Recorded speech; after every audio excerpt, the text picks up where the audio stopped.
Hi hello welcome back to Tulasidas maths reasoning channel అండి. So చూడండి, ఇక్కడ స్పెషల్ ఎడిషన్ టెక్నిక్ అని ఉంది ఇక్కడ మనకు. సో ఈరోజు మనం నేర్చుకోబోయేది special edition technique. So this technique is useful only for sum of first 10, 100 and 1000, 10,000 digits. ఓకేనా, సమ్ ఆఫ్ ఫస్ట్ 10 డిజిట్స్. ఓకేనా, 1 నుంచి 10 వరకు ఎడిషన్ చేస్తే ఆన్సర్ ఏమొస్తుంది అని అంటారు కదా. మనం అన్ని ఎడిషన్ చేసుకుంటూ కూర్చుంటే తెల్లవారుతుంది. ఓకేనా, అందుకని మనం ఇక్కడ ఏం చేయాలంటే ట్రిక్ అనేది ఫాలో అవ్వాల్సి ఉంటుంది. ఒకటి ఏంటిదంటే, ఇక్కడ చూడండి హైయెస్ట్ నెంబర్ ఏముంది, ఇక్కడ హైయెస్ట్ నెంబర్ అనేది 10 ఉంది కదా. సో 10కి ఏం చేయాలంటే 10 డివైడెడ్ బై 2 చేయాలి.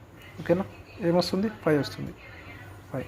సో ఈ 5కి మళ్ళీ సేమ్ ఇంకో 5 రిపీట్ చేయాలి, ఇదే 5ని రిపీట్ చేయాలి. ఓకేనా, సో ఇది ఆన్సర్, రైట్. అదేవిధంగా ఇది చూడండి, 1 + 2 + 3 + 4 100 కదా. సో హైయెస్ట్ నెంబర్ ఏంటి దీంట్లో 100 కదా. సో 100 డివైడెడ్ బై 2 చేయాలి దీన్ని. ఓకేనా, 100 డివైడెడ్ బై 2 చేస్తే ఏమొస్తుంది ఆన్సర్ 50 కదా. సో ఇది 50, మళ్ళీ 50ని ఇక్కడ మళ్ళీ రిపీట్ చేయాలి. రిపీట్ చేస్తే ఏమొస్తుంది చూడండి, మళ్ళీ 50 కదా. సో 5050 అనేది ఆన్సర్. ఓకేనా, రైట్. అదేవిధంగా మీరు సేమ్ ఇదే క్వశ్చన్ని మీరు సాల్వ్ చేసి నాకు కామెంట్లో పెట్టండి, చూద్దాం ఎంతమంది చేస్తారు అనేది. ఓకేనా, so this is only applicable for 10, 100s, 1000s and 10,000s like this. ఓకేనా, రైట్. నచ్చితే సబ్స్క్రైబ్ చేసుకొని పెట్టుకోండి, రైట్. ఓకే, మళ్ళీ చాలా ఇప్పుడు స్టార్ట్ అయింది, మనకు చాలా వీడియోస్ వస్తాయి ఇక మనకు సింప్లిఫికేషన్ పైన, రైట్. Okay, thank you.